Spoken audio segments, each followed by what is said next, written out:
10:30 बजे से यहाँ बैठे हैं और हम भी तो लेट ही आए, 1 घंटा तो हम भी लेट ही आए। बहुत सीतामढ़ी में काम था, भारतीय जनता पार्टी के वरिष्ठ नेता लोग आ गए, लेकिन जब से आए तब से हमारी भी नजर जो घूम रही है, कई लोगों को देखा हूँ 1-2 राउंड नींद मार लिए लोग, मेरी चेहरा सबसे ऊपर गई हुई। अभी आप सुनील पैसे में कहा चले गए, बिल्कुल आप भी आज हफ्ती मार रहे थे, देख रहे थे। चलिए, आज इस लोकसभा चुनाव के मद्देनजर इस पटनाहा के इस कार्यालय उद्घाटन समारोह की अध्यक्षता करते हुए पटनाहा के मंडल अध्यक्ष भाई सेठ जी, सकुशल संचालन करते हुए हमारे गोपाल कुशवाहा जी, यहाँ विशेष रूप से इस कार्यक्रम के लिए आए हुए हमारे छोटे भाई, जानदार शानदार पहले लोकसभा के सदस्य रहे वाल्मीकि नगर से, और उसके बाद फिर अभी राज्यसभा के भी सदस्य हैं भाई सतीश दुबे जी। आप जानते हैं वाल्मीकि नगर से सीतामढ़ी का क्या संबंध है? नहीं याद है आप लोग? मां सीता की ये प्राकट्य स्थली है। हमारा और आपका सौभाग्य है कि हम लोग यहाँ पर जन्म लिए हैं जहां मां सीता का जन्म हुआ, और मां सीता यही धरती से निकली थी, और जहां पर जाके वो धरती में समा गई वो वाल्मीकि नगर जगह है, वहां पर वही तो मां जी यहाँ है। आखिरी समय पर जब वो दोबारा परित्यक्त हुई हमारी मां सीता, तो वहां से वाल्मीकि जी के साथ, वाल्मीकि ऋषि जी के साथ वो वाल्मीकि नगर गए, और वहां पर झोपड़ी बनी हुई है, 2 झोपड़ी है, मात्र 2 झोपड़ी है। वाल्मीकि नगर से नेपाल के हिस्से में है, वो मात्र 5 मिनट पैदल जाने के बाद है, और वहां मात्र 2 झोपड़ी है। एक में मां सीता रहती थी, एक में वाल्मीकि ऋषि रहते थे, और वह जिसमें मां सीता रहती थी यहीं से वो गर्भवती होकर वहां गई थी, और वहीं पर लव कुश उन्होंने जन्म दिया था, वही वाल्मीकि नगर है। और वहीं पर उनके जन्म के बाद जब वो रथ वगैरह उनका तो कहानी खत्म हुआ, जब उन्होंने राम के रथ को रोका, वहां से उन बच्चों ने लव कुश जी ने, उसके बाद जब वो बड़े हो गए तो मां सीता ने सोचा कि अब मेरा इस धरती पर कोई काम नहीं है, मुझे वहां से यहाँ आई, और तब उन्होंने भगवान से धरती से प्रार्थना की, मां धरती से प्रार्थना की कि अगर मैं पवित्र हूँ, अगर मुझ पर लगाए हुए सारे दोष झूठे हैं, और अगर मैं पवित्र हूँ, तो मां धरती तुमने ही मुझे जन्म दिया था, और तुमने मुझे अपने गोद में फिर से वापस ले लो, और धरती फट गई वहां पर मां सीता उसको समा गई। यही कहानी है सीतामढ़ी की और वाल्मीकि नगर की। इसलिए विशेष रूप से हम सतीश दुबे जी को आपको स्वागत करते हैं और आपका जिंदाबाद करते हैं। जिंदाबाद जिंदाबाद, सतीश जी दुबे जिंदाबाद जिंदाबाद जिंदाबाद। तो यहाँ और मंच पर विराजमान है हमारे आपके नौजवान विधायक श्री अनिल राम जी, कर्मठ विधायक, हमारे जिला के हमारे जनता दल यूनाइटेड के अध्यक्ष भाई सत्येंद्र सिंह कुशवाहा जी, हमारे भूतपूर्व सांसद भाई राम कुमार शर्मा जी। मैंने एक चीज देखा है कि यहाँ से जो दिल्ली चले जाता है तो थोड़ा कोड़ा बढ़ के लौटता है। देखिए हमारे साथ क्या होता है इस उम्र में, ये तो नौजवान होती गए तो गोराई में थोड़ा बढ़ाई आ गया, पता नहीं कैसे, कुछ जरूर राज होगा। दिल्ली जाएंगे चलेगा राज क्या है। हमारे यहाँ बैठे हुए मेजर इकबाल हैदर खान साहब जो हमारे प्रभारी हैं इस लोकसभा चुनाव के, विधान परिषद की माननीय सदस्य, आप ही की बेटी, आप ही की धरती की बेटी आदरणीय रेखा कुमारी जी, इनके पतिदेव चले गए, आप जानते हैं शिशु रोग विशेषज्ञ हैं। तो मैंने पूछा इनसे जो कैसे चले गए, कहाँ चले गए, तो इन्होंने कहा वो बच्चे संभालने चले गए। शिशु रोग विशेषज्ञ है, सही कहा इन्होंने, गलत तो नहीं कहा। और यहाँ पर अरविंद जी बैठे हुए हैं, हमारे स्वर्गीय नवल राय जी के सुपुत्र हैं, हमारे बहुत अच्छे साथी हैं, छोटे भाई हैं। आदरणीय गौरीशंकर जी बैठे हुए हैं, राम रमेश कुशवाहा जी बैठे हुए हैं, पूरे बिहार के वोट संघ के अध्यक्ष है, राजू जी बैठे हुए हैं, माधवेंद्र कुशवाहा जी बैठे हुए हैं, भारतीय जनता पार्टी के नेता जमाल साहब अभी भी आए हैं, आप जानते हैं। पूरे यहाँ पर अल्पसंख्यकों को पूरा अलग लगाए हुए हैं हमारा समर्थन, और हम लोग का मानना है कि जो इनका मेहनत हुआ है उससे बहुत ज्यादा हम लोग को सफलता मिलेगा। भाई आजम भाई बैठे हुए हैं, इरफान दिलकश साहब यहाँ बैठे हुए हैं, मुजफ्फरपुर से आए हुए हैं, बहन शोभा जी बैठी हुई है, शोभा देवी राम जी जो अधिवक्ता भी हैं और भारतीय जनता पार्टी की नेत्री भी हैं, जीतू पासवान भाई हमारे लोजपा के बैठे हुए हैं, विमल शुक्ला जी आदरणीय हमारे विद्वान अधिवक्ता है, वो भी आप ही के यहाँ के हैं, और राष्ट्रीय लोक मोर्चा की नेत्री जिन्होंने बागपट्टी से पिछली बार विधानसभा भी लड़ा था, आदरणीय रेखा गुप्ता जी, आदरणीय नगीना देवी जी भूतपूर्व विधायक यहाँ बैठी हुई हैं। सभी लोग का स्वागत करते हुए विकास ओझा जी हमारे विस्तारक से जो ऊपर का पद होता है वो है, सभी लोग जो अब यहाँ भाग उपस्थित हुए हैं और काफी देर से मैं कहूंगा कि मंच को आप झेलते हैं आप लोग, आप सभी को बहुत बहुत धन्यवाद है, क्योंकि इतना देर हो गया। इसके बाद कार्यक्रम है हमारा परिहार क्षेत्र के, वहां भी कार्यालय का उद्घाटन है और उसके बाद फिर सुरसन का उद्घाटन है। तो ऐसे ही हम लोग देर इसलिए हो गया और उस देरी के लिए आपको माफी भी चाहते हैं कि भारतीय जनता पार्टी के कुछ वरिष्ठ नेता दिल्ली से आ गए हुए थे और उन्हीं के साथ एक बैठक मेरी अंतिम समय पे जब हम लोग निकलने वाले थे उसी समय हमारी बैठक बुला ली गई है, वहां करीब 1 घंटा 1.5 घंटा बैठक हो गई, तो इसीलिए उसमें देर हो गया। इसके लिए आपको कष्ट हुआ होगा, मैं आपसे क्षमा चाहते हुए आपको धन्यवाद भी देता हूं कि उस देरी के बावजूद आप यहाँ बैठे हुए हैं इतने देर से, इसके लिए आपको बहुत बहुत धन्यवाद देता हूं। अब हम लोग तो लगभग 1.5 महीना से घूम रहे हैं, आपको जानकर आश्चर्य भी होगा, खुशी भी होगी कि 212 पंचायत जो इस पूरे लोकसभा में है, सीतामढ़ी के लोकसभा में, उसके पूरे 212 पंचायत का दौरा मेरा कल ही समाप्त हो गया, एक भी पंचायत बाकी नहीं रहा।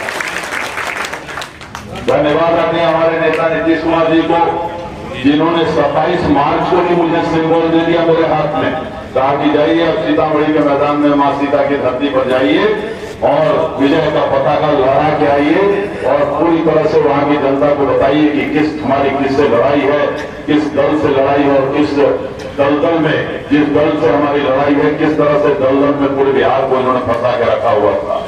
तो हम आए यहाँ तब से 28 तारीख से ही, 28 मार्च से ही मैंने घूमना शुरू कर दिया, एक भी पंचायत छोटा हुआ नहीं, 8-8, 10-10 पंचायत हम लोगों ने जाके हाजिरी लगाई, जनता से आशीर्वाद लेने का काम किया और कल ही सभी दलों का आखिरी जो हमारा 2 प्रखंड था कल खत्म हुआ और उसके बाद से ये सिलसिला कार्यालय उद्घाटन का शुरू हुआ। कल भी हमने 3 कार्यालय का उद्घाटन हम लोग कर लिए, आज आपके पास पहुंचे हैं। इसके बाद जैसे मैंने बताया परिहार जाना है और उसके बाद फिर सुरसन भी आना है, तो इसी संबंध में आपके पास आए हैं। आप जानते हैं कि तीर छाप लेके आए हैं आपके दरबार में, चुनावी दरबार में आपका आशीर्वाद और समर्थन मांगने आए हैं और तीर छाप हमारे जनता दल यूनाइटेड का आप जानते हैं निशानी है, चुनाव चिन्ह है और इसमें समर्थन है आदरणीय भारतीय जनता पार्टी के नरेंद्र मोदी जी का, हमारे देश के माननीय प्रधानमंत्री जी का समर्थन है, आदरणीय जीतन राम मांझी जी का जो हिंदुस्तानी आवाम मोर्चा के नेता है, राष्ट्रीय अध्यक्ष हैं, समर्थन है राष्ट्रीय लोक मोर्चा के हमारे राष्ट्रीय अध्यक्ष आदरणीय भूतपूर्व केंद्रीय मंत्री उपेंद्र कुशवाहा जी का और स्वर्गीय रामविलास पासवान जी के सुपुत्र भाई चिराग पासवान जी और उनका पार्टी लोक जनशक्ति पार्टी रामविलास गौड़ जी का। तो इन सभी का समर्थन लेकर आए हैं, राष्ट्रीय जनतांत्रिक गठबंधन का समर्थन और उम्मीदवार बन के आए हैं और आपके दरबार में आपके आशीर्वाद और आपके समर्थन मांगने आए हैं।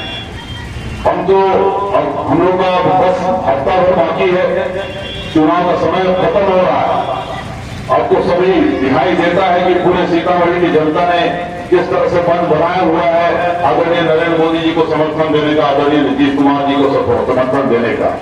और क्यों ऐसा मन बनाया है और क्यों नहीं बनाया, जिस तरह से काम किया आदरणीय नीतीश कुमार ने पिछले 18 साल से मुख्यमंत्री के रूप में, जिस अंधकार बिहार को जिस अंधकार में ढकेल कर रखा था राष्ट्रीय जनता दल के नेताओं ने, उस अंधकार से निकालकर विकास के चौराहे पर लाके आदरणीय नीतीश कुमार ने खड़ा किया है बिहार को। इसमें कहीं कोई शक नहीं। एक वक्त ऐसा था कि पूरा देश हार चुका था कि बिहार कभी सुधर नहीं सकता है, बिहारी कभी सुधर नहीं सकता है। कहीं भी बाहर जाते थे तो यही सुनने को मिलता था कि साहब बिहार कैसी जगह है, खाली अपहरण, खाली जातीय दंगे, सांप्रदायिक उन्माद, कोई विकास नहीं, कोई रास्ता नहीं, 1 मिनट का बिजली नहीं, कैसे आप तो बिहार में रहते? यही सवाल हमेशा उठते रहता। हर परिवार ये सोचता था कि मेरे घर का भाई जो गया है शाम को वापस आ जाएगा कि नहीं, हमारे घर बच्चा जो बाहर गया है शाम को वापस आ जाएगा कि नहीं। इस दौर से जो नौजवान लोग हैं वो कल्पना नहीं कर सकते हैं कि इस दौर से बिहार गुजरा। हम लोगों ने देखा है उसको। हम लोग पटना से चलते थे, दिल्ली से हवाई जहाज से आते थे पटना, और पटना उतर के यहां से गाड़ी नहीं पहुंच सकती थी वहां पटना, तो हम लोग बस पकड़ के वहां से चलते थे सीतामढ़ी आने के लिए, और बस चल के चलते थे। आज 3 घंटे में हम लोग आते हैं पटना से यहाँ। उस समय बस के यात्रा के चलते बस यात्रा, और वो बस भी आके यहाँ पर हम लोग को कटौझा में छोड़ देना पड़ता था। कटौझा जानते हैं रूढ़ीसरपुर के आगे, क्यों? क्योंकि बागमती की पूरी धारा उधर शिवहर से आके पूरी धारा इधर बह जाती थी, पूरी करीबन लगभग आधा किलोमीटर का धारा रहता था, और वहाँ अजीबोगरीब वो यात्रा होता था। वहां उतरते थे तो जी सांसद महोदय आपको वो सौभाग्य प्राप्त नहीं हुआ होगा वो जिस तरह से हम लोग आते थे, और कोई एक हम लोग सालों भर कई साल वो झेले। वहां हम लोग उतरते थे कटौझा पर, अपना सामान लेके पहले ट्रैक्टर पर चढ़ते थे। करीबन ट्रैक्टर 300-400 फीट घसीट के ले जाती थी। उसके बाद नाव पर चढ़ते थे, इसलिए की गहराई इतनी थी कि ट्रैक्टर के आगे नहीं बढ़ सकती, और नाव पर चढ़ने के बाद उसके बाद उस पर उतरते थे। मैं हमेशा याद दिलाता हूं, गधा जन्म छूट गया, गधा पर बैठ के पार नहीं करना पड़ा, हकीकत है। और क्या कीजिए, मैंने क्या कहें आपको, एक बाराती आ रही थी वहां से, एक बार मुजफ्फरपुर से गैस की बाराती थी, और 18 बाराती मिनी बस में बैठी हुई, और वहां पर जो ड्राइवर था वहां साइड में कोई ये नहीं था, बाउंड्री नहीं था, मालूम नहीं पड़ता था कि वो जो रोड है वो कहाँ खत्म होती है, इधर कहाँ खत्म होती है। और वो तेज धारा बागमती की चल रही थी, वो बस 18 बाराती जा रही थी, गैर समाज की टोलियां जा रही थी।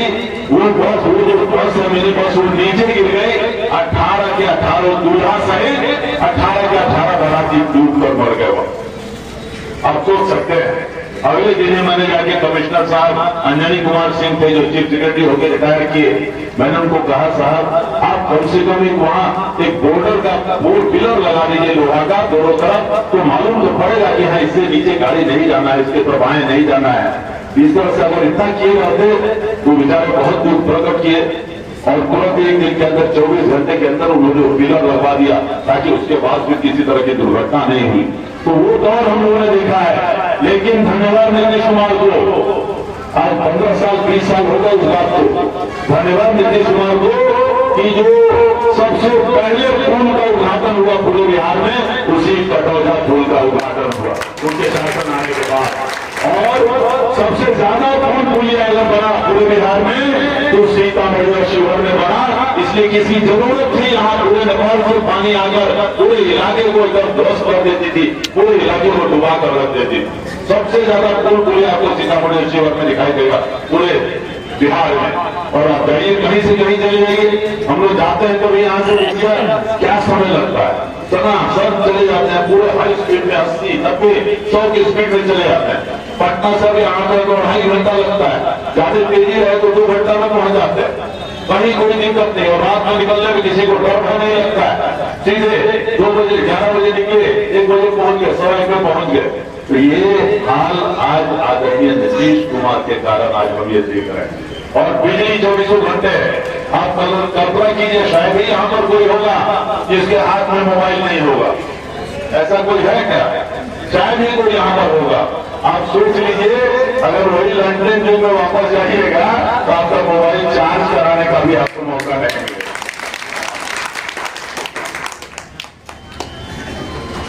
आरजेडी वाले भी नहीं चाहेंगे कि आरजेडी वालों का राज आ जाए, लंदन राज वापस आ जाए। जो सही में उनके नीचे के लोग हैं। हकीकत यही है। तो उस परिस्थिति से कहीं अस्पताल नहीं, कहीं स्कूल में पढ़ाई नहीं, किसी भी तरह का कोई इलाज नहीं, कोई किसी तरह का विकास नहीं, नौकरी नहीं, रोजगार नहीं। क्या जगार उस बिहार को 15 साल कैसे चलाया इन लोगों ने, हमको समझ में नहीं आता। बिहार के लोग कैसे ऐसे लोगों ने इतने लंबे समय तक लोगों ने बर्दाश्त किया। और उसके बाद आज नीतीश जी ने इस विकास का बिहार हम लोग को दिखाया है।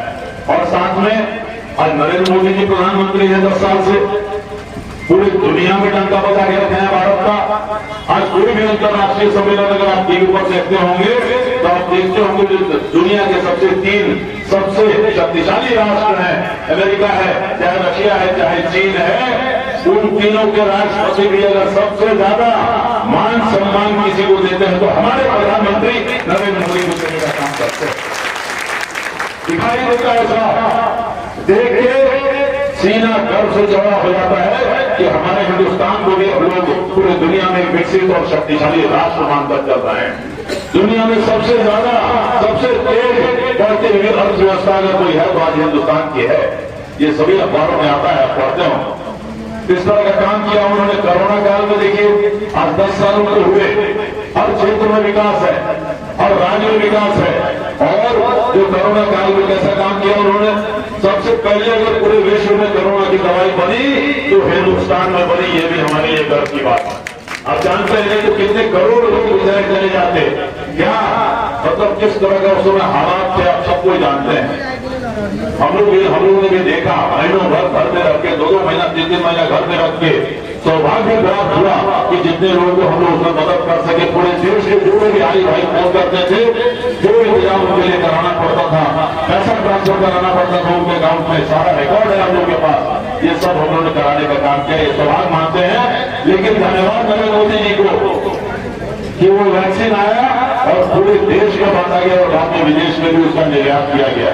और मैं जानना चाहता हूं, हमें ऐसे जो लोग जो आदरणीय नरेंद्र मोदी जी को गलत समझते हैं, जो उन्हें धर्मनिरपेक्ष नहीं समझते हैं, तो उनसे जानना चाहता हूं, मुझे पूरे देश का एक भी उदाहरण देने की कभी कोई हमारे अल्पसंख्यक भाई को कोरोना का दवा नहीं लगा या उसमें भेदभाव किया गया हो तो आप मुझे बता के दिखाने में चुनौती देता हूं। एक भी कहीं ऐसा निशानी है, ऐसे कहीं एक भी खबर है पूरी दुनिया का तो बता दीजिए।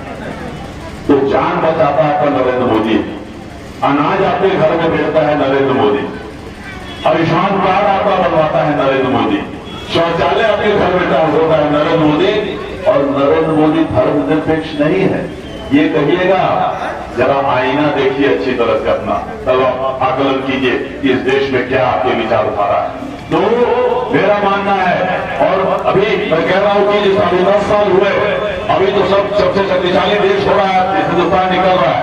तो इस तरह के काम करने वाले को आज पड़ोसी देश आपका हिम्मत नहीं करता आपके तरफ मुंह घुमा के देखने का भी।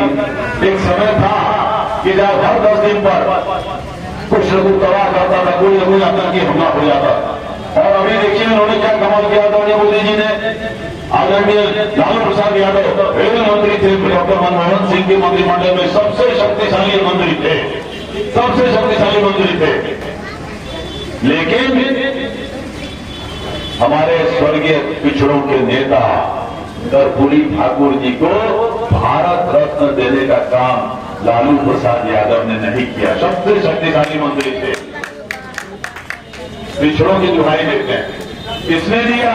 आज हमारे प्रधानमंत्री नरेंद्र मोदी जी ने कर्पूरी ठाकुर जी को भारत रत्न देने का काम किया, पद्मश्री देने का काम किया सीपी ठाकुर जी को, स्वामीनाथन जी को दिया जो देश के सबसे बड़े एग्रीकल्चरिस्ट थे। तो इस तरह के काम उनके हैं, हर सेकंड कुछ न कुछ सोचते रहते हैं कि कैसे विकास हो, कैसे पिछड़ों को आगे लाया जाए, कैसे नौजवानों को शिक्षा दिया जाए, कैसे अपने खेल खिलाड़ियों को आगे बढ़ाया जाए, अपने सेना को शक्तिशाली बनाया जाए। ये काम नरेंद्र मोदी जी का है। और उन्हीं के आशीर्वाद से और आदरणीय नीतीश कुमार के सिंबल को लेकर हम तीर छाप को लेकर आपके पास आए।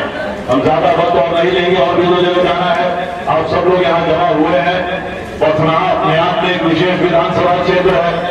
बताइए सबसे तेज लोग, हम तो मानते हैं सबसे तेज लोग पूरे जिला में यही रहते हैं। आखिर ऐसा क्यों होता है? कि हर विधानसभा में सबसे ज्यादा लीड से, हर लोकसभा चुनाव में सबसे ज्यादा लीड से क्यों अपना आगे जाता है। मैं इसलिए मानता हूं कि साहब, मैं आपको राष्ट्रवादी मानता हूं, मैं तो ये कहूंगा, मैं आपको प्रगतिवादी मानता हूं, ये कहूंगा, मैं मानता हूं कि आपके चलते नीतीश कुमार और नरेंद्र मोदी जी राज कर रहे हैं, आपका भी उसमें योगदान है। तो निश्चित रूप से भाई हरियर जी ने भी कहा है, आपके नौजवान विधायक हैं, और मुझे विश्वास है कि जिस तरह से ये काम कर रहे हैं और जिस तरह से हमारे नीतीश कुमार और नरेंद्र मोदी जी ने काम किया है, पूरे रिकॉर्ड आज तक के जो भी आपका लीड होगा, जो भी बढ़त हुआ होगा, उसको इस बार आप तोड़ के और दुगुना लीड देने का काम करेंगे। यही आपसे प्रार्थना करते हुए, आपसे आशीर्वाद मांगते हुए, आपसे समर्थन मांगते हुए हम अपनी बात खत्म करते हैं।